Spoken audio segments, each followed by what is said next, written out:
Welcome back to another episode of the Hurt Business Podcast. As always, I'm your host, Ferris, and I'm joined today by Real bad man. in the building. I'm so excited to talk today, bro. I feel like it's been a minute since we jumped on here and talk fights, and I think there's no better way to return than for UFC 304, where my Yeah, I boy agree. becomes world champ, my boy, where he crowns himself the new welterweight champ, and Bully B, of course. Some news that happened in boxing as well. We'll get into that after we talk about this card. Yeah, that's enough of an intro. Without further ado, Yeah. let's get into the main event, doggy dog. Yeah. Fucking crazy. Finally happening after how many? I mean, it's crazy to think like how many times at this point was, you know, your boy supposed to fight for a title. And it just always felt like he was right there. He was about to get it. And then it just felt like it just given to the next guy. And then the next guy and the next guy. Like 4 or 5 times I can probably count on my hand where this situation has happened. And somehow he's still like beating all these guys, at the same time. He's fought some crazy opponents for the past couple years, had a great fight against Gilbert Burns. Yeah. Basically dismantled the guy. I couldn't even believe that. Honestly, I was all in on Gilbert that fight, and then Belal did his thing. I remember. You remember. I remember. But yeah, we've seen this fight before. Obviously, they fought like what 3 years ago? Two, 3, yeah. Yeah, 2-3 years ago, and it just ended in a way. It's almost crazy, right? To think like Edwards was just coming back. Like he was just kind of coming back into the game. Belal was on the rise, and these guys met so early, yet so late in their careers. It's kind of weird how that happened, and it just ended so abrupt. And who would have thought like this is like foreshadow for like 3 years to come? Like we're gonna be fighting for the world title again. Yeah, we're just gonna And continue on our streak. yeah, One of us is gonna win a world title, defend it a couple yeah, times. yeah. And honestly, that's kind of like made me excited for this storyline because like other than that, there's really no, you know, exciting factor, to these two fighting besides the fact that it ended in the way it ended with the eye poke. There's no real selling point for this fight. So this was a really, really, really rough pay-per-view for Dana, I imagine, to try to sell a fight like this, over some other guys who are kind of like a little bit more exciting for a title fight.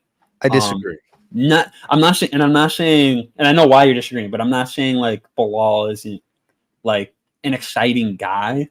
He's very talented in the cage. He's just not very good at his thing. Is just like he's so nonchalant and kind of stupid, like in the way he says things, and that's what makes it so exciting and like funny. But like a selling factor, it's kind of tough, when you've got other middleweights who are other welterweights who are just like, such good prospects in this division. They're a little bit more exciting on paper. But nonetheless. Okay. I see the point you're making. You're making like the specific main event was probably a hard selling point for Dana. I see. Yeah. Okay, maybe this one was tough to sell, man. And he's been avoiding it. Like Dana's been avoiding this for so long. He couldn't avoid it any longer after Belal beat Burns. Like you can't not give the guy a title after that. Like come on. Like, yes, and I'm happy he didn't listen to the fans because I felt like the whole world was screaming for everybody else except for Bully B to get the world title shot. Right? I couldn't agree more. Honestly, and props to Dana and the UFC for saying, we're not gonna listen. We're not gonna. This is a sport. We're gonna run a sport, and he earned his shot, rightfully so. And here he is, about to run it up, bro. And we know he does that all the time. He does it so many times in the UFC where he just won't give the guy a chance. Like he just won't give the underdog a chance or the most hated guy a chance. But he couldn't avoid it at this point. So glad he's getting his shot again. And honestly, the way the first fight ended, I'm not even mad about it anymore. The fact that, the fight's happening now. Let's hope it doesn't end the way it did in the first one. But I'm happy where this fight stands. I'm glad that it's a title fight now and not just them fighting again. Because this could have easily, let's be real, this could have easily just been like another fight they could have done down the road. They just bang it out again. Mhm. But I'm glad it's a title fight because Sh- it's good for Belal. For one, it's good for Belal because if he wins, he can kind of get that redemption from getting eye poked, and then two for Leon, he can potentially finish this guy and get the win the correct way. So it's good for both parties. So I'm glad this is on a title, a UFC main title. So enough of that opening, man. This is let's get into some of the semantics, man, or some of the antics, I should say. Yeah, my favorite part of all this. Man, this has been like, honestly, like this lead up was so dry in the coming weeks, and then for some reason this week was like the content was just ridiculous, bro. Like you've got Leon Edwards like running around in the neighborhood, kicking basketballs in the hoops, like just doing the craziest shit. Hey, let me talk. You led with that. Real or fake? No, I'm saying. Hey, man. What are we talking about here? Hey, man, this is the UFC champion. We're talking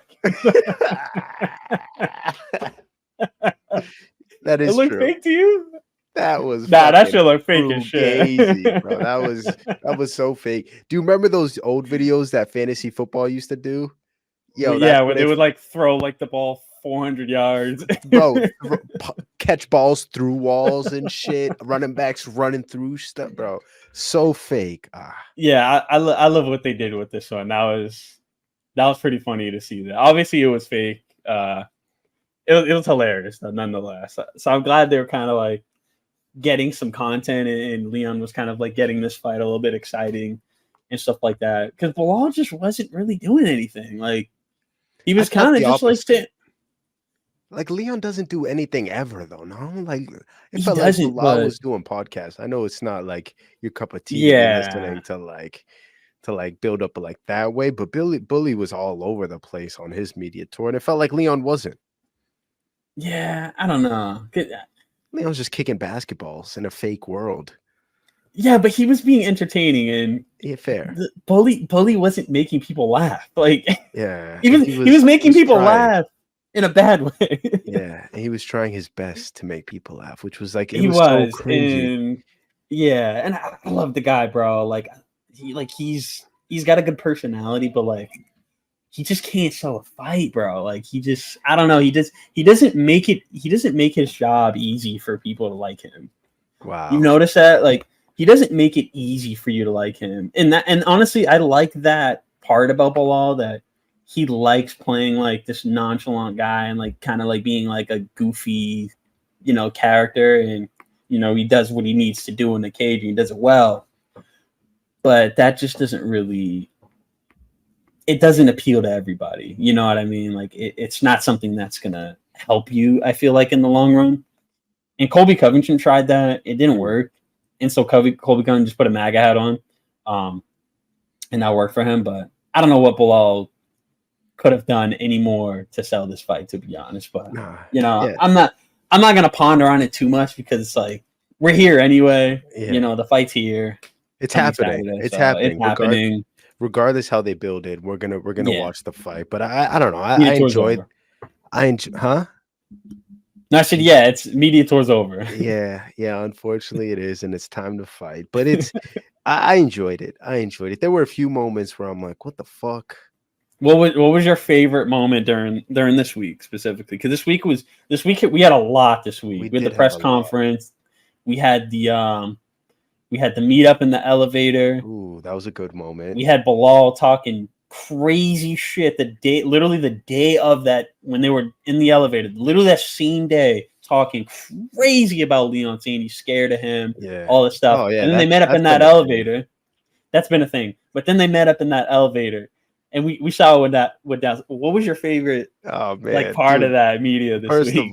First of all, you know what I'm going with. Yeah, I know what you love. But that elevator incident, dude, that was classic because both of them were just awkward and as fuck. They both didn't know what to do, and they both just stood there kind of, and Bully's whole thing was it was 2 against 6, and then Leon first, I don't know if you've heard him tell the story back, but he tells the story completely different from how it played. He was saying how he demanded somebody press 3 and take me upstairs when In reality, Mans was just standing there, He was standing there. just standing there.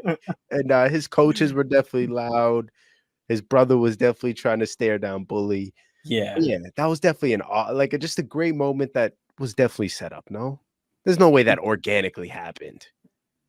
I mean, when you think about it in the past, it's happened so many times to other guys. Like the amount of times Izzy's met up in the elevator with Alex Pereira, Yeah, and there's he a did couple times he met up Costa. with Costa, Yeah, I remember that. Marvin. It's happened so many times. So it's like I don't Like know. Is it it's staged? it might be staged. Like I understand they're in the same hotel. They might be going somewhere around the same time. Interviews, media. Yeah, I understand. But it gotta feel like just like what? How are there always all these 4K cameras in the same spot? Dude, always in the same spot, right? And Always in the same spot, and they're it always wa- ready to record and capture these moments. How? yeah, that was crazy. That was honestly kind of crazy. But dude, Bilal's like cameraman was like literally filming the whole interaction as if like, dude, you can't post that. Like, Yeah, I think it was the you embedded literally people just though. I was rewatching it, and I think it was the embedded people who made it was sloppy. it? Yeah, it was sloppy. But Billy only had one guy in there with him. It was a Spanish dude standing next to him, and then like the camera person who recorded everything was embedded. I'm like, well, how did he know how did he know to be here? Yeah, Who invited him? that was a little goofy. Yeah, so that was definitely a moment. For me though, I think the absolute craziest, most ridiculous thing that was said this week was Bully's coach talking about he looking like Canelo out there. That's crazy. Like, come on, bro. Like, are we serious? We know we know his strong suits, coach. We know what he's good at, and it ain't boxing. That ain't Canelo, baby. That ain't what Canelo. did what Leon say to the press conference? He's like, "We don't want to hear all. We don't want to hear That all that." moment was so fucking funny. He's like, we don't want to hear that shit. Dude, Oh Bilal's just man. going off, bro. Yeah. Leon's just like, bro, like, we don't want to hear you talk right now. Yeah. Like, Yeah. we know why people are here. Yeah. And Bully also saying like with the win, he's right behind GSP in all-time rankings. Like, God, bro, come on. I'm trying to root for you so bad, bro. Why you say these things, man? Like, don't make it harder. Don't make it harder for the ones who really but, love you, bro. but you see what I'm saying though. He's doing it on purpose. Like, Yeah, he definitely is. He definitely is. it's so forced that he's trying to be the guy that everyone needs to hate. Like, it's so forced though. Like, Yeah. it's not like Colby Covington where like people genuinely hate him. Like, it's a character and he plays it well, but it's Yeah, like he people does. hate him. Like Yeah. people, I don't think Belal thinks that like people hate him for the reason people hate him. Like, bro, you're not funny. Yeah. He left that press conference thinking I crushed him. Dude, I killed it, I bro. crushed him. Although, did you see the face off? It was bad, bro. That was probably the worst part of the You whole think thing, bro. so? There was a That was moment the where Leon worst was part, like bro. this. He tried to get Bully to flinch, and Bully just stood there like cold stone. I don't know. Nah, am I Nah, reading I too wasn't far feeling it. into I it? wasn't feeling it. Yeah, I don't know. I wasn't feeling it. When I see that dude, the first thing I thought of was I don't know if you've seen the clip that's been going around, but Mighty Mouse on his podcast this week said that Bully is reactionary. Like if you smack him, he'll be like, "Oh, I just got smacked. Let me hit him back." That was the first thing I thought Nah, of. that's low Like key Leon funny. smacked him and Bully's just standing there. Oh man. But yeah, bro, it's been a lot of antics building up, and I loved it. Last thing on the press conference between these two, did you hear the chants for Leon? The headshot dead chants? That was Yeah, some of that the was sick. cold. That That shit was is cold. really cool. That was cold. Yeah, Like, that's what dude. I'm saying. Like his energy was there, bro. Like Hmm. he really had the fans in attendance. You know, everybody's there for Edwards. So, it's tough for Bilal. Like Yeah. I feel for him in that sense. Did Leon feel like a superstar? Does he feel like one of them ones right now? I think Leon is. I feel like this press conference and this press run, I should say, is like he really is like it feels like he's really embracing that championship mentality and that championship role. He's been champion for a little bit, but I feel like now it feels like it really settled now. Like he's shit talking more. His confidence is like through the roof. Like, I'm really enjoying this Leon Edwards now. I really feel like he's there. Like, he's really embracing it now. Yeah. It doesn't really feel like he has in the past 2 fights. This one, I like this. Yeah. And I feel like it's really because like he really wants this one back. He's like, bro, I did not eye poke you on purpose. Like, it's none of that. Like, I'm in there to kill you now. Like, yeah. So it's personal. So there's some personal factor to this as well. Like, it's not just a bullshit fight. He really kind of hates the dude, but at the same time, you know, he's making it entertaining. So I appreciate that part. Yeah. Yeah. But yeah, it's good. Yeah, I agree. I feel like Leon, like this fight camp, it really feels like he's entering like a different stage of his career where it's not like chasing to become the guy. It's more so like, I'm him now. Like, it's time to fully start racking up these defenses. And I feel like this is a good transition. It's time to like get into picks, a little more specific fight analysis.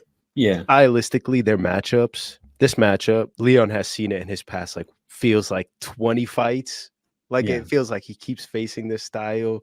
But how do you think Bully poses a different threat than like a Kobe or a Kamaru or one of those guys? I think the difference between Bully and those two guys, I don't necessarily think that Bully has certain attributes that are just like that stand out more than Kamaru or more than Colby Covington. Because when you think about the Kamarus, you think about Kamaru's style, you know, he's kind of mixed well with everything. I feel like Kamaru has gotten way better with his striking over the years. And, you know, we all know that he was very wrestling dominant in the early half of his career, and more so towards when he became a champion. He was really striking with these guys. Colby's kind of similar, you know, he was really wrestle heavy, had a lot of pace, really great pace, but, you know, was very, very striking heavy too, and would stand in front of you the entire fight. Bully is very different. I feel like Bully is very, very aggressive in his wrestling approach, way more aggressive than both of these two guys. Like, he's getting that takedown, like, no matter under any circumstance, he's not abandoning it. He stands on it the whole time. He will sit on the fence until the ref pulls you off. Like, Bully is getting that takedown. I think that's a little bit different from how, you know, Colby or Kamaru kind of enters the fight. And that's a good thing you mentioned that, because these guys are all in that conversation. They've all fought each other. So what does Bully bring for Leon? I mean, you know, it would have been nice to see, you know, as much as I do say I'm glad the first fight ended the way it did, it kind of would have been nice to see some, you know, something to look back on from that first fight. What could have happened differently? But we had Bully on the fence and Leon was pressing. So it's a little bit different, you know, to kind of compare that. And that was surprising me. You know, Leon was walking him down, and this was Leon from 3 years ago fighting a wrestler. Has Leon been the best at fighting the wrestlers? No. He wasn't the best against Kamaru. As much as people, he took Kamaru down though. Took Kamaru down in the second fight for sure. He took him down the first fight too. But let's be real. You know, Edwards was losing that fight up until the fourth round, and then he got that kill shot. Oh yeah, that was his second, and then the third he got the takedown for sure. You're right. Yeah, and so, you know, Edwards, I think people underestimate his. He doesn't have the best takedown defense. I would definitely say that, but people underestimate his confidence to stand in front of somebody and pressure them and make them, you know, think about, you know, okay, should I take this takedown? Do I want to get kicked in the face like how Kamaru did? And that was kind of the issue with Kamaru in that second fight, is now Edwards has that confidence even more times 10 to stand in front of Kamaru. And, you know, that just makes it even harder to, you know, and there's more of that hesitation factor to want to take him down. But I don't think there's really any of that for Bully. Like, I don't really think he's going to be afraid of the head kick. I don't know. I feel like he thinks it's a threat. It's definitely a threat, and Bully's got a questionable chin. There's some times where he's gotten hit, and he looked a little scary out there. And Leon is just elite when it comes to the kickboxing. Like, he's one of the best in this division when it comes to striking, and we've seen that on display time and time again. But yeah, to kind of finish off that thought, yeah, I don't think Bully is going to come in with a similar approach that Colby Covington would take against Leon Edwards, or what Kamaru would. I think he's going to be way more aggressive with the wrestling. I think he knows that's his best option in winning this fight. He's seen what that first fight looked like with him and Kamaru Usman. I think he's going to try to replicate that times 10. Like, I think he's not going to let go of him. He's going to sit on that fence. He's going to listen to the boos. He's not going to care about them. He's going to stomp the feet out. He's going to make this ugly and annoying. And I don't think Leon is really going to be able to do much if he gets in that situation. Like I said, Leon was much better in that second fight, but Bully's another beast, man. Bully really is another beast when it comes to the wrestling. He's relentless. He doesn't let go. Yeah. So it's really, honestly, this fight, it's pretty simple to me. It really just comes down to how well Edwards' distance management is going to be against Bully, how much he's going to want to sit on the fence with him, and how well he's going to move around. That's the biggest thing about fighting Bully, is moving around well. You got to move around with him. You can't stand still. He's going to shoot that takedown. You got to give him some type of look. I definitely think he's going to want to keep the distance, Edwards, as much as possible. But then I don't know. The confidence is it's through the roof right now for this guy. Beat Kamaru twice. Yeah. Beat Kamaru twice. He's the champion. 40-50 Colby. 40-50 Colby, and now he's fighting Belal Muhammed, the guy who just will not shut up about Leon Edwards for the past 3 years. Why are you ducking me? But why am I not getting the title? Yeah, rightfully so. Rightfully definitely call for the champ, man. You don't stop until you get that shit, Bully. And he did. Yeah. That's what he did. Look at him now. About to get the world title. So part of me does believe that there will be some emotion in this fight for Edwards. Bully, on the other hand, is just very, very stone cold. I can see his approach in this, but at the end of the day, bro, I have to go Edwards. I'm gonna have to go Edwards. Just be, I don't know. I think that kill shot's coming. I think that kill shot's coming. I think he can knock Bully out easily. If he's smart about it, if he manages that distance well, I can see a head kick coming. I can see him taking him out with a cross. Like, Leon hits hard, bro. He puts these guys out, and I can see it ending that way. Someone's going to sleep. And it's not going to be Leon. I'm sorry. I mean, they're fighting. It's gonna either be me or Leon or Belal going to sleep. So it might be. I mean, it might be me. It might be a lot of residents of Manchester, because they're fighting at 5 a.m., bro. It might be a lot of snoozing folks co-main event time. Good point. But you made a lot of good points. I think the original question I asked you with what makes Bully different, and I agree with what you said.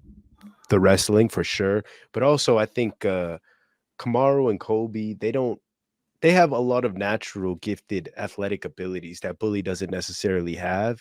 And with that, I think Bully needs to be over prepared in terms of game plan every time down. Yeah. And arguably, there's nobody in the game that develops game plans better than Bully and his team, bro.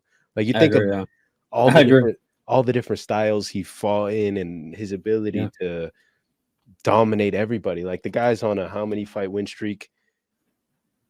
Yeah, more than I can count. And then we think about that first Leon fight with him.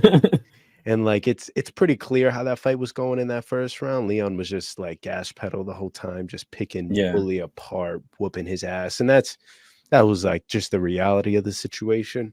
And the eye poke was so disappointing, bro, because Bully didn't even get a chance to turn it around, if he was even going to.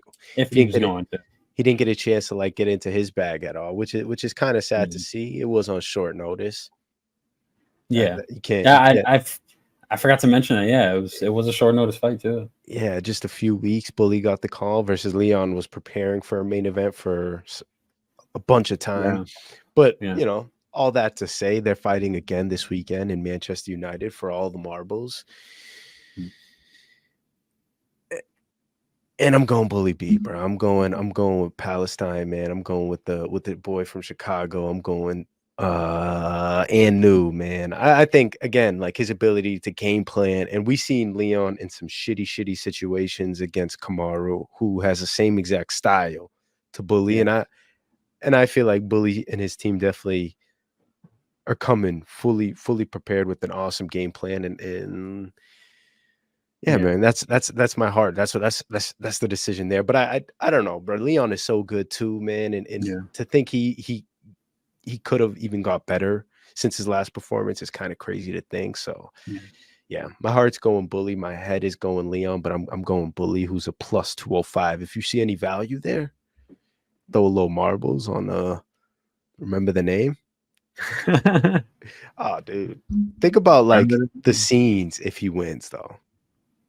It's not going to be pretty, man. Not Oh, in bro. Manchester, bro. Not in Manchester. It's not Not going to be gonna be pretty in it. pretty. Not Nah. gonna be pretty at all. And it's social In media would be Manchester, such a toxic place if Bully wins. yeah. I'm not gonna lie. Manchester's pretty they're pretty anti-Muslim in over there overseas. They're pretty They got mad against Muslims it. out there, bro. What you mean? They do, but they're pretty racist towards Muslim people. So I don't imagine that arena is gonna be A cracker. under control Yeah. if Bully gets his hand raised. I don't imagine it. But yeah, I definitely agree with everything he said. I definitely think Bully is super underrated. Him and his team are super underrated when it comes to their game plan and their management and prep towards like these fighters. They just always know what to do, and they always immobilize these guys. I just think Leon he's on a high horse right now, and I think otherwise. I think Leon's going to stay. He's going to stay champ on Saturday. Fair. And new I on think that he is. I side. think he is. I think he is. I'm sorry, and still on that side, and new on this Yeah. side. It's gonna be a banger of a main event. I know that for a fact. And Yeah.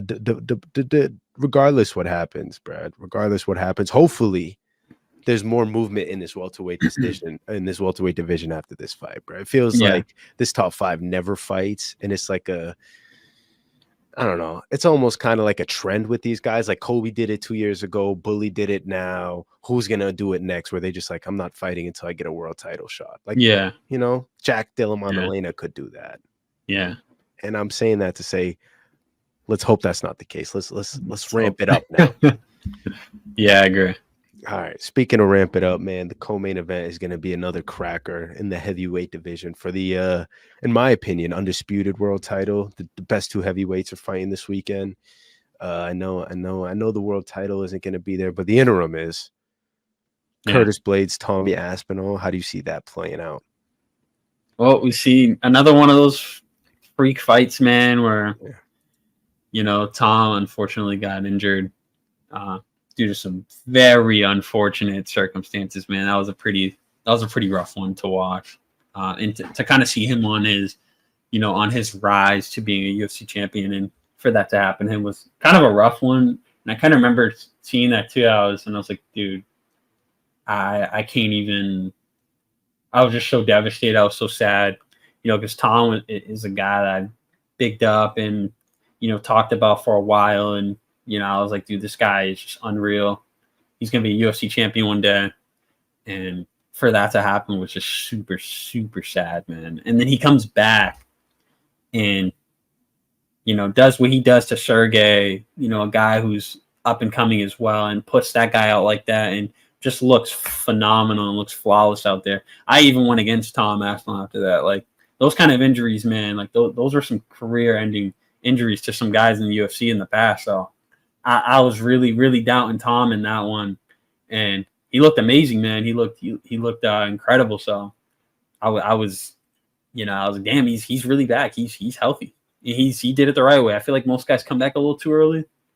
Tom did it right, and he must have some great doctors too, because he was whipping those leg kicks like nothing had happened to that leg. So we've seen guys in the past like Thiago Moises, who was a fucking fierce animal. Like this guy was devastating 2-3 years ago, and then ultimately had that torn ACL in both legs.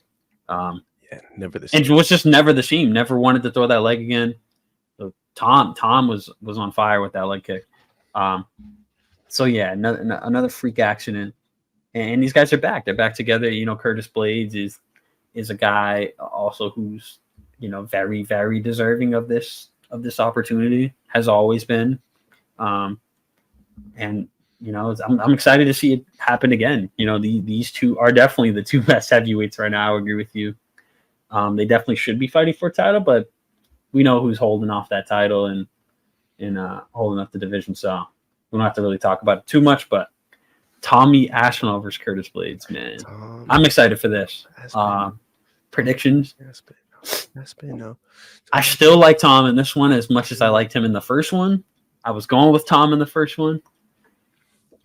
Curtis is just a little too inconsistent for me against these high level guys, man. He's a great fighter. Don't get me wrong. He's an incredible fighter. He's one of the most brute wrestlers, the toughest wrestlers in this division. Probably the best one, I would say. Probably the best wrestler in this division. Yeah. When he's on the wrestling and not trying to stand in front of these guys and fight, even though he got a knockout in his last one. You think that's controversial though? Very controversial. Like it says like John Jones. It's like I don't know, like who and John Jones, like it's arguable if he's even a real heavyweight. Yeah, I agree. But Curtis, Curtis is just a little too inconsistent at the high level for me. It feels like he just always falls short in certain scenarios, and it's weird because he can beat all these guys. He just somehow falls short every time. And I think Tom and his team is just so elite. They're so advanced. They're so good that when Tom can just figure out all these guys. Like Tom has fought in guys like Curtis time and time again. Like, and that's not saying anything bad about Curtis. It's just Curtis doesn't really offer anything to Tom besides the power. Like the wrestling, Tom can wrestle with this guy, no problem. I feel like Tom can avoid the wrestling with this guy, no problem, even if he wanted to. If he wanted to stand and bang, he can do that. I just don't believe the wrestling threat is as prominent as some people are thinking with this. But nonetheless, I just think Tom is he's so calculated. He's so calculated. And he looked pretty calculated in the first fight. He looked pretty confident. He was doing well, and at some moments though, he wasn't really checking the leg kicks too well. That first one was I don't know. This is like I don't really look at that fight as anything, man. Like that was a freak accident, man. And you know what's funny too? Like John Jones posted footage of that and was like, man, look at all these unanswered leg kicks. Like, look at this and look at that. Look at all this stuff Tom Aspinall is doing wrong. Like, you guys want me to fight this chump? Like, bro, you're literally picking out. He's literally just cherry picking all like the mistakes Tom made. Like, you can do the same for John Jones in any of his fights.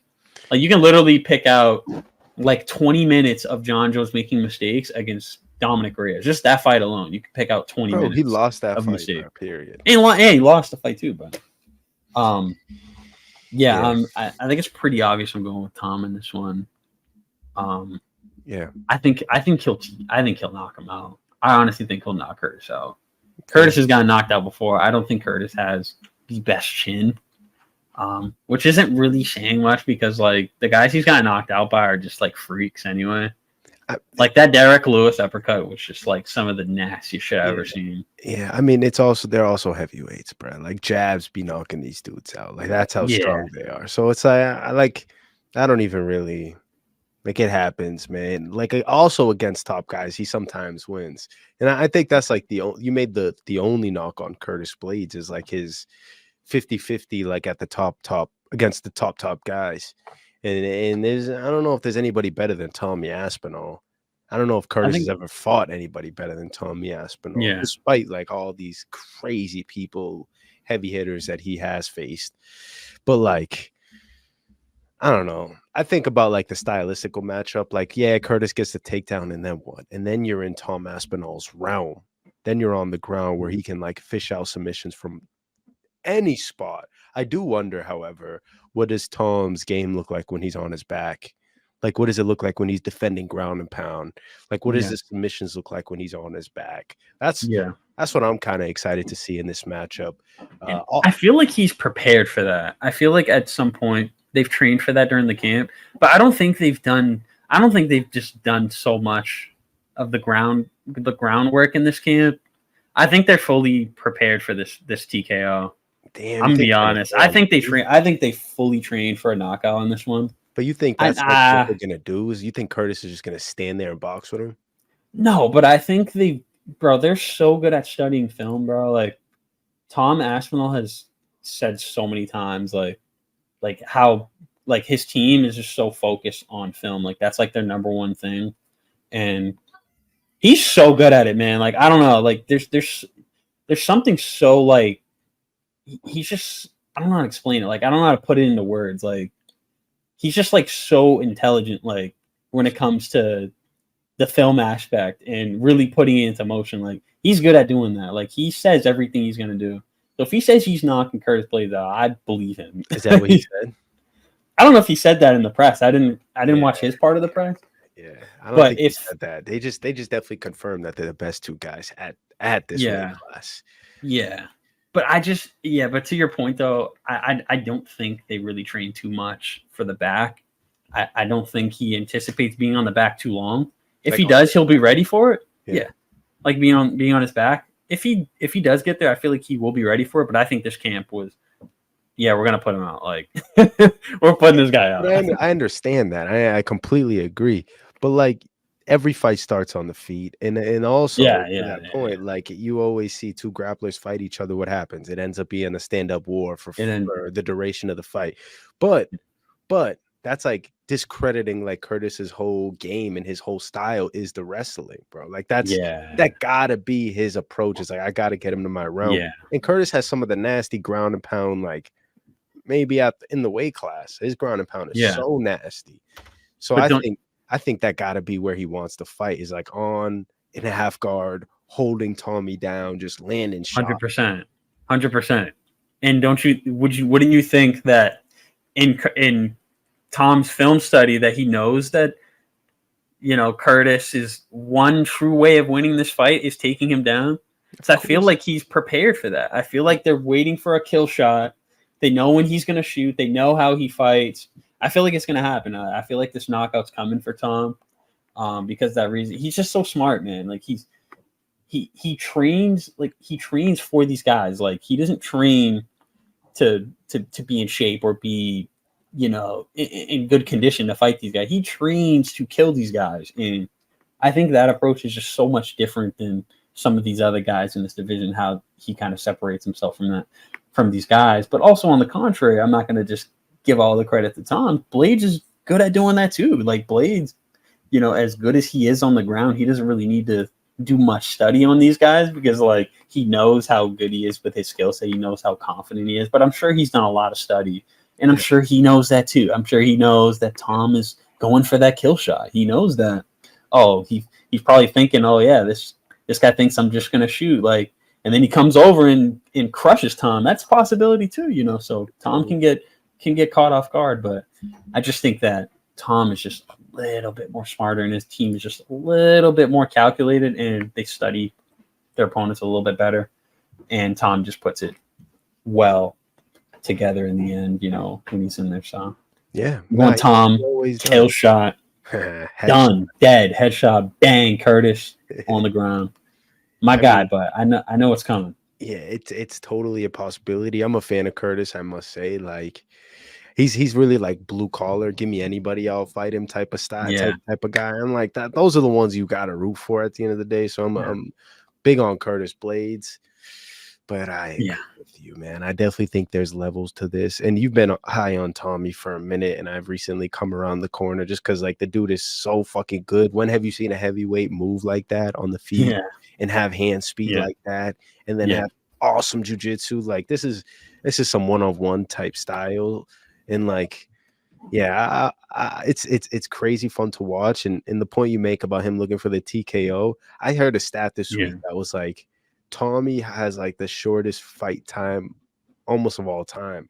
Like his average fight time with the amount of fights he has is like number 2 or 3 at like 2.5 minutes or something crazy. That's wild. And like that dude's a finisher, bro. That dude's a Yeah. finisher. But I'm excited to see like him in different positions, him hopefully in some trouble in certain spots, maybe him on his back, maybe him against the fence getting, just a big wrestler on top of him, just getting Yeah. grappled. Let's see how that looks for Tommy. But Yeah. yeah, ultimately I agree with you in the pick. I'm going Tommy Aspinall. Tommy Aspinall. Aspinall. Dude, he got a whole chant. Did you hear that shit at the press conference? It's wild, man. Those Manchester kids, man, they go hard, They man. go hard. I'm not gonna lie, they go hard, man. Yeah. Them in Brazil, they got the best crowd ever, man. Yeah, it's Brazilian one A, crowd. one B right there. Yeah. 1A, 1B. All right. Another Manchester boy who absolutely keeps making splashes. Maybe one of the most hated fighters in the world. Paddy Pimblett taking on King Bobby Green. What do you think of the matchup? Yeah. I'm not really sure too much. I like this fight just because Paddy really needs somebody who I feel like this was a good opponent, especially after his last fight with Jim Miller, which was a banger of a fight. That was a banger. Real sleeper. I feel like Paddy needed like somebody like Bobby or King who needs somebody who's just gonna like get in his face, not really give a fuck, try to put him out. All these guys are like, I don't want to say like they're afraid to fight Paddy when they're in there, but they're just like not like, I don't know. He hasn't really had that veteran test. I feel like, all these guys have been, a little hesitant with Pimblett in there, and Green's not like Tony wasn't enough of a veteran test for Paddy Pimblett. Bro, come on, bro. 25 Tony, bro. kid, Tony. Tony's a veteran, but he's way out of he was way out of his prime, dude. That guy was done. Yeah, he was finished. But Green, I feel like is a good enough test of veteranship and what Pimblett needs in the UFC, especially for his striking. We know that's like the biggest hot topic for Pimblett the past couple years. What's up with the striking? Is it getting better? Does he want it to get better? Is he just gonna kind of like, go in there and wrestle every time and grapple these guys? Like what's the guy's deal? I don't really keep up with Paddy. Honestly, Paddy's like really a guy who kind of fell off for me a little bit. I don't really keep up with him too much. I feel like his hype died for me personally. And I don't really know why. He just lost his aura. Like he's not the same guy that he was when he came in. Wasn't he? Like, yeah, I feel like is it just me? No, is it just me? I think a lot of people would agree with you. All right. I thought I was bugging.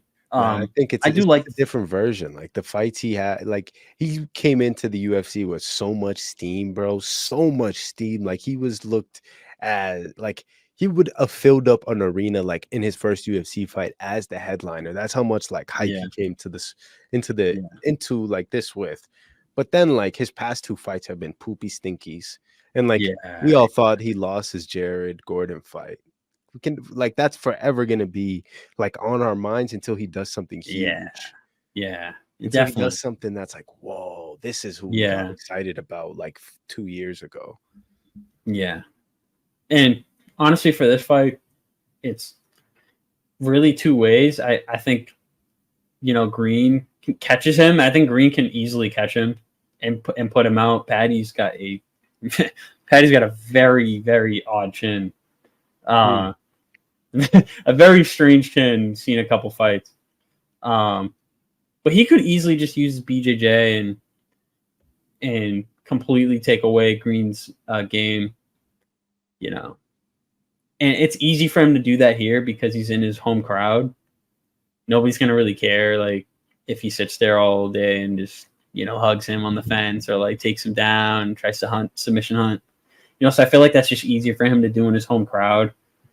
Post if he wasn't home, the crowd would probably get to him a little bit, and he'd probably get a little bit more aggressive. But who knows? He's home, so he might go out there and try to make it a show and get caught by Green. But possibly. I don't know. What do you think? This one I'm a little bit on the edge on. I think I'm leaning towards Paddy, like a unanimous decision for Paddy. But like I don't know, man. Like Green can just go out there and catch him, bro. Like Green hits hard, man. He's really a warrior. So I don't think it's going to take a lot for Patty to, stop Green from coming at him. Like it's going to take a lot for him, which I think he can do with the BJJ. But yeah, I mean, it's just like a distance thing. Like, how's Patty going to close the distance?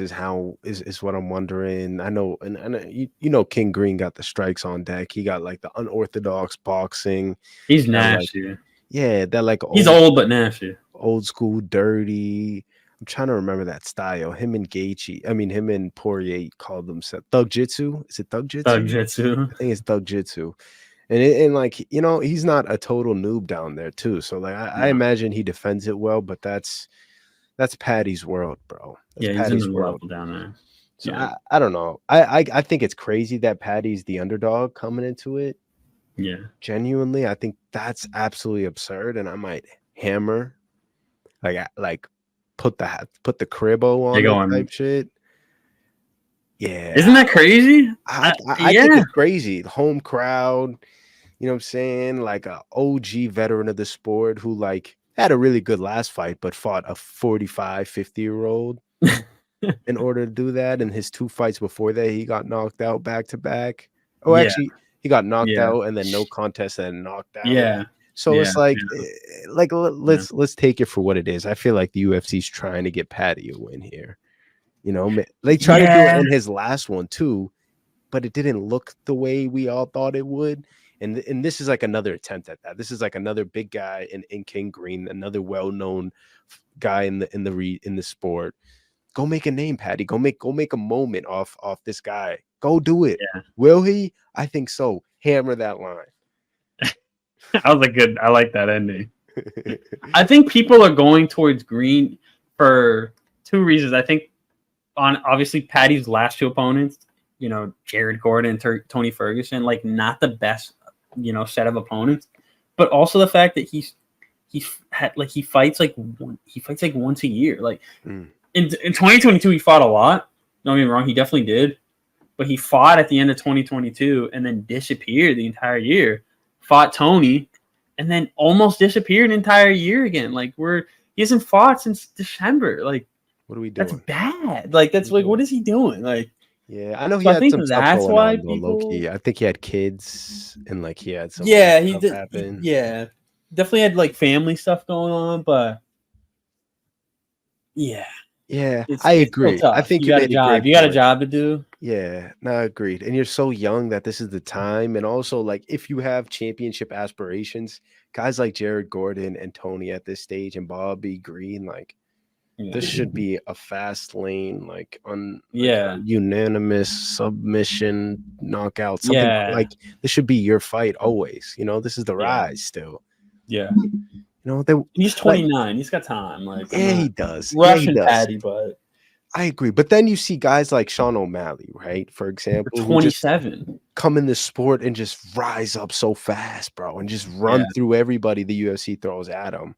Yeah. It's like not everybody. Some people are different, I guess. Yeah. Yeah. All right. So I'm going Patty. You're going. I'm gonna go Patty. I should be going Green, but it's like I don't know. I think Patty's. Don't do that shit. Oh, Patty the baddie. I just can't stand that. What happened? That one sucks.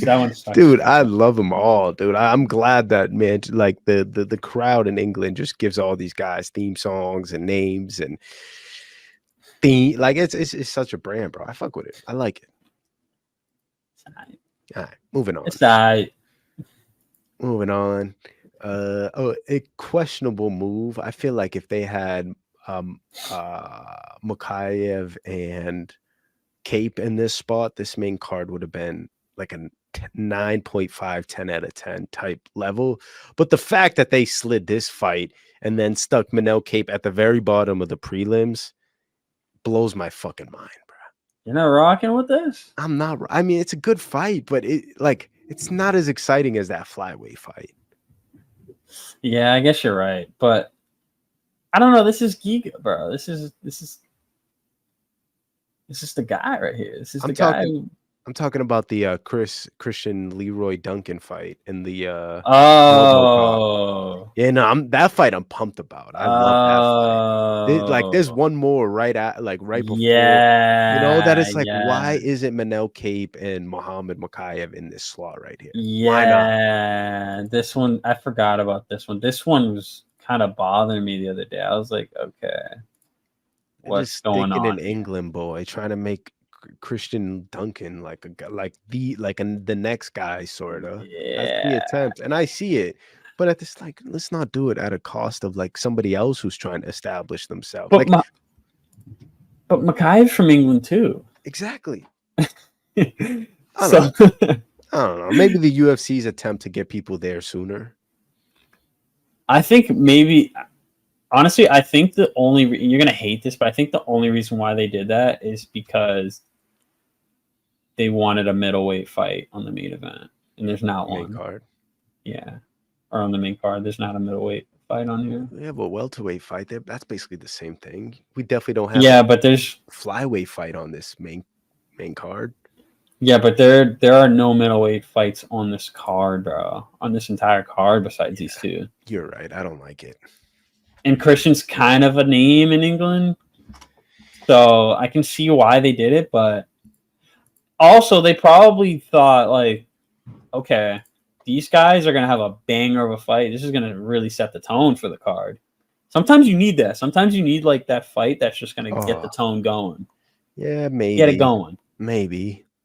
I Still like don't like those. it. Still don't You don't like like. it. Nah, I would have I been. kind of like those.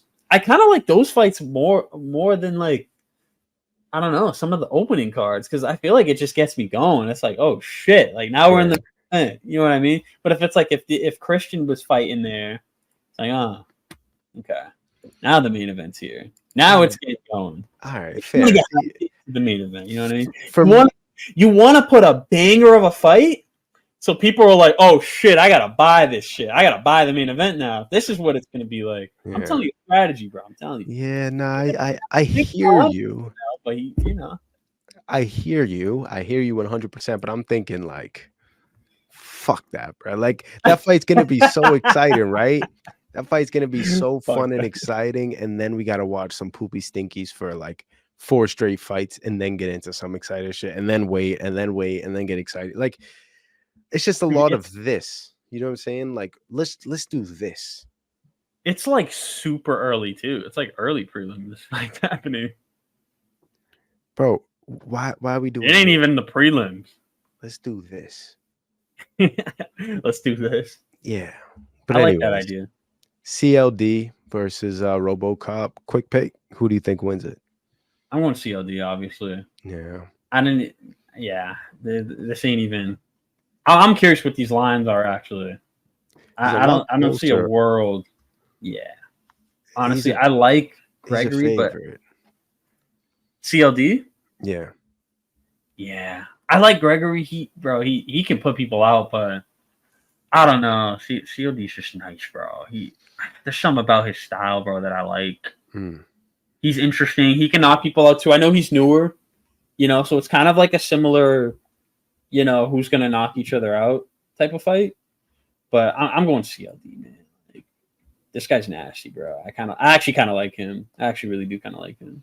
Yeah, I kind of do too. I mean, the fights that I have seen in the UFC have been entertaining. I mean, the guy knocked out like 2 of his 3 or 4 opponents that he's been with the UFC so far. So like, definitely an exciting guy on the roster. But like, placement pisses me off. But I like the pick. I'm going CLD as well.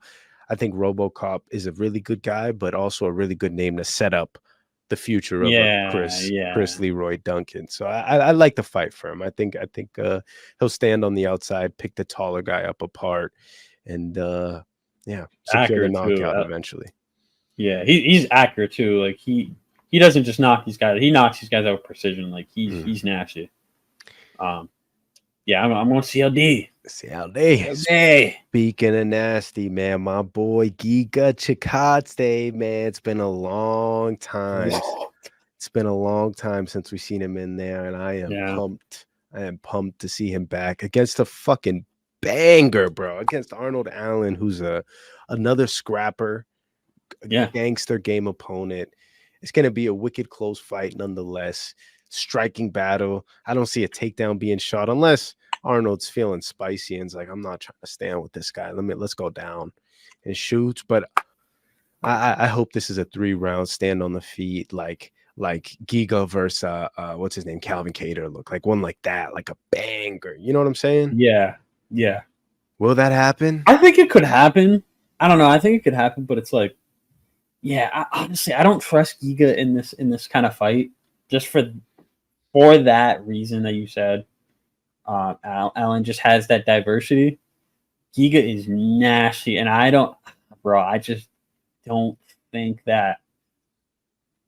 I just don't think that Allen's gonna want to sit there and take those leg kicks, bro. I think he's gonna feel it out. I think he's gonna take 1 or 2 of those, bro. He's gonna be like, "Oh nah, fuck this." Like, nah, bro. He's gonna feel it out, bro, and he's gonna be like, "Nah, you know what?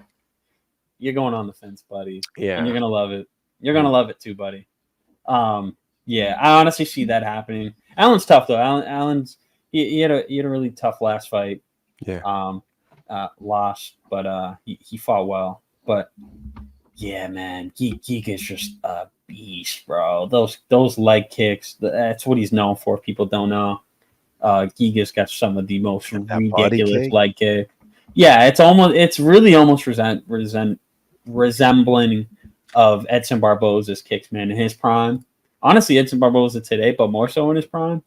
Just disgusting, bro. Just some of the nastiest body kicks you'll see, bro. The Giga puts people out with the Giga. He just puts people out with that shit.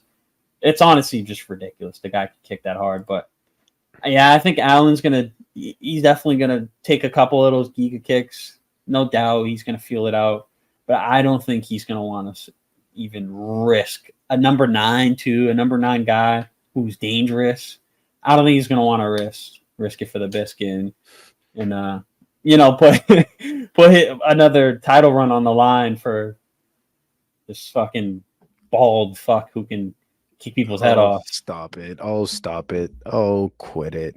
You stop it. Don't you start. You stop it. Why are you coming for bald people, man? What do you got against them? I've been caught. What's wrong? What's wrong with bald people, man? I'm just saying, bro. Look at him, bro. That guy. You want to fucking lose to that guy? Nah, you definitely don't. Fucking maniac. You definitely look at him, bro. He is a gangster, bro. That guy is a G. I mean, Arnold Allen's also a G, and Arnold's like elite at all 3 levels. The clinch, the ground. We haven't seen the ground too much, but like clinch, he's really good. He knows how to grapple. He's also really good on the feet. He can really present a lot of different issues to Giga. And I feel like Giga's a bit more one-dimensional. With that being said, Giga's my boy, man. Oh, come on, man. Boy, man. That's my boy. He's a bald fuck that kicks people's head off, man. And I like Arnold Allen a lot. He trains with my guy, my guy Faraz Sahabi. But I'm going Giga, bro. I forgot about that. I'm going Giga. I don't know why you're going Giga, but I kind of know why. Arnold ain't falling for that shit, man. This guy's got his veteranship in the bag already. I think people are just going Giga because they want to go Giga. That's exactly why I'm going Giga.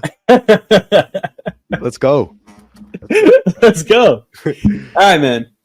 There's a lot of interesting fights on this card, but we'd be here all night talking about all of these fights. So I think the people are ready to hear about the next fight that we need to talk about. We can sit here and talk about Molly McCann if you want. Nah, we can skip. And you don't want to talk about Molly McCann? I'd almost refuse to answer any Molly McCann questions and actually pose you a question and ask you what fight on this prelims and early prelims are you most excited for? I think that is probably the dumbest question you've asked me on 100-something episodes that we filmed on this podcast. 215 episodes. 215 episodes. I think it's pretty obvious. It's Edgar Berlanga versus Canelo Alvarez that I'm looking forward most to on this Wonders UFC 304. Oh yeah. That was good. That was a curveball. Muhammed, Mokaev, bro. Yeah, Muhammed Mokaev versus for sure Manel back out Kape. Manel, I love to back out of fights, Kape.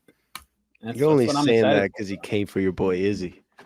He I'm came for only your saying boy that. Izzy, and he did hard, boss, huh? No, I'm only saying that because he likes to back out of fights, bro. It's What's happening. this, the third time? It This is the happens. third time? Shit happens, man. Shit happens. But I don't they're know, here, man. bro. It's happening this Saturday. Yeah, we said that about the last fight. He didn't show up. And then he had to get, and then somebody had to step in on a weekend's notice. Who was that again? I forgot. Danny Gay? Yeah, it was Ige. Ige stepped in on like 2 hours' notice. That was a Danny. That fuck Manel just. What is he doing, bro? I just said that name, bro. Ige stepped in that fucking lightweight gang.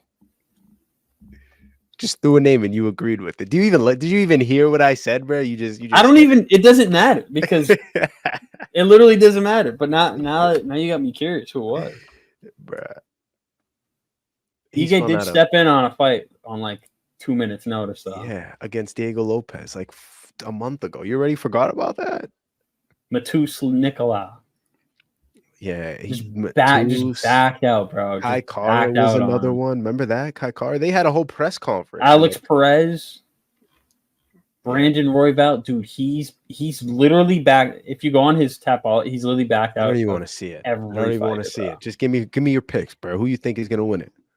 I'm going Muhammed Mokaev. I don't like Manel Kape. He's a professional back out artist. I don't care how good of a fighter he is. He's fun to watch. But I'm going Muhammed Mokaev because he's a much more likable guy. I'm going full ego on this. I don't care about styles or anything. I like Muhammed Mokaev better. I don't like this guy. He's not a star boy. Look at you. You back out of fights. You're not. God. You don't embrace that name. You don't. He doesn't embrace the name. Look at all these canceled fights he has. 1, 2, 3, 4, 5, 6, 7, 8, 9, 10, 11, 12, 13 canceled fights. Shit happens, man. Shit happens. It's a brutal sport. But anyways, I agree. I think Muhammed Mokaev is a more likable guy. Maybe he has more qualities, more tools in his toolbox than Manel Kape. But it's gonna be a banger of a fight, man. Manel Kape can absolutely like dismantle Muhammed Mokaev on the feet, like just destruct him. But then Muhammed Mokaev can like somehow make it dirty, clinch, grapple, get on his back, steal the neck, choke him out. That's all she wrote. Like there's a lot of different possibilities in this one. That's what makes it exciting. I'm going Muhammed Mokaev as well. Another banger of a fight on these prelims that I'm excited for is the Jake Hadley and that Lang Ran. That fight's gonna be fun, bro. That Ireland kid, the Irish kid, he's wicked active, bro. And I'm starting to take a little bit notice in him just because of the activity. Maybe he isn't winning all these fights, but he's fucking saying yes to everybody. And Jake Hadley's a gangster. Jake Hadley's good, bro. Jake Hadley's wicked good. So I think that's gonna be another fun one. Jake's a big favorite. I don't know. I think I'm leaning towards Langran, but Jake's a beast. I'm also like butchering that name so horribly. Do you want to attempt to Nah. I think you've butchered it enough. All right, fair. Way to back out. All right. That's it. That's it for your 3 or 4. Unless you want to get into some Molly McCann. I'll skip. Molly McCann. I'll skip again. Refusing all Molly McCann questions. Go Molly. I got her this weekend though. But yeah, I think that concludes UFC 304. Should be a fun card. Yeah.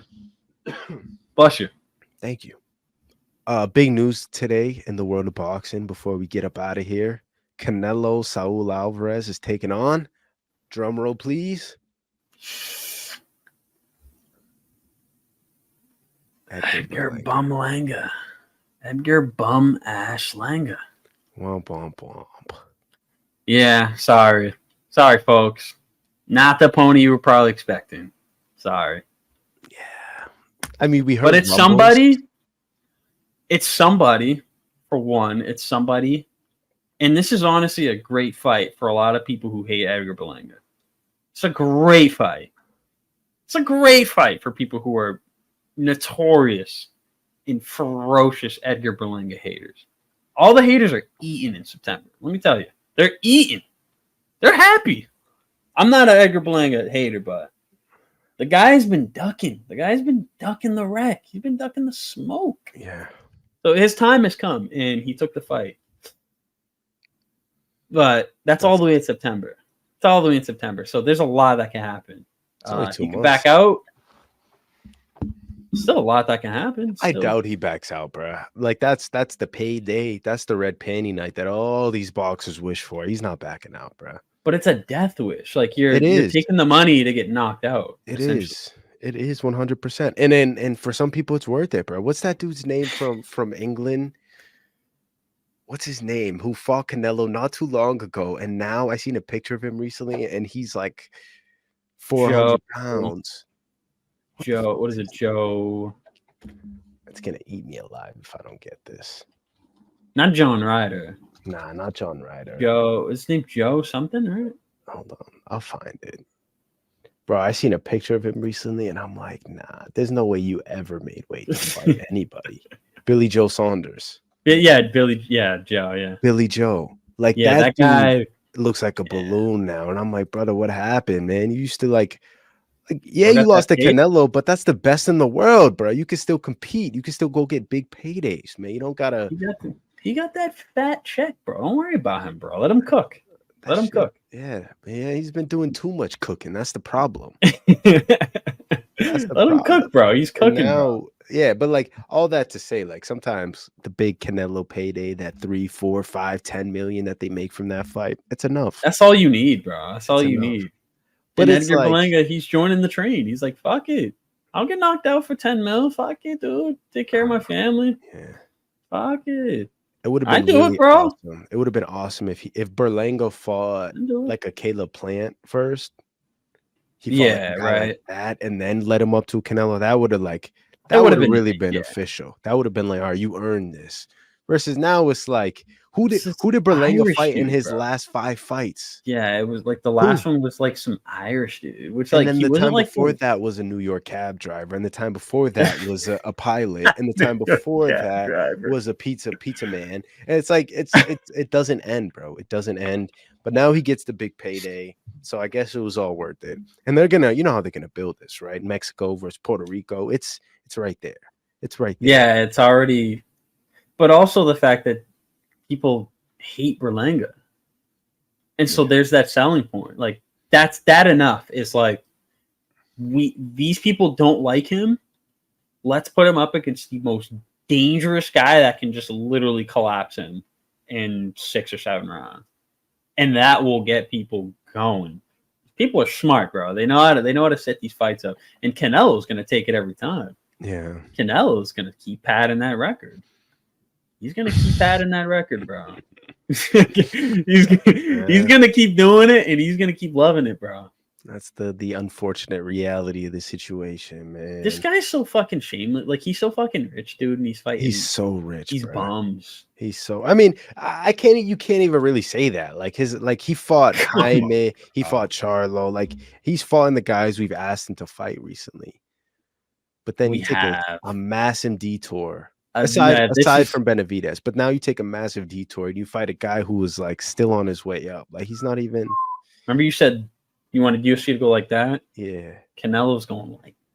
Yeah, I don't love it. I don't love it, and I'm happy we know the date. It's September 14th, and you know what date? You know what's also happening on September 14th, right? You know what's happening September 14th, right? What's happening September 14th? You got to remind me. That Sphere card, bro. Oh, yeah, they're fighting in that fucking bubble, dude. They're fighting in that How is that going to work? Bubble of a screen.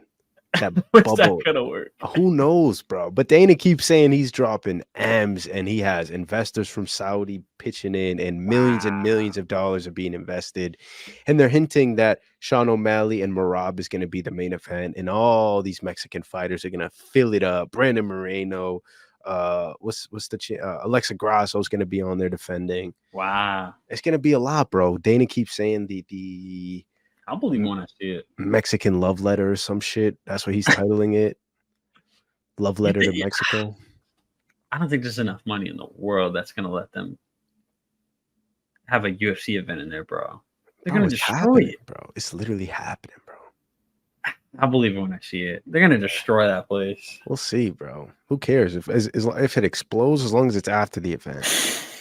give us this remarkable show, and then let it go That's back to the crazy. concerts. That's All right. crazy. I think that wraps up the show today. I think we talked about enough. We're about an hour in. I think that's a good place to top it. It's crazy. If you made it to this part of the pod, Josh and I greatly appreciate the support. Please follow us on all the socials, subscribe on the tube, rate 5 stars on Apple, Spotify, wherever you download these pods. We'll catch you guys in a few days where hopefully Josh and I will be recording the other Hopefully, yeah. side of this podcast in person, In person. which will be In sick. So person. hopefully we make that happen, and we'll catch you guys in the next one. Peace out.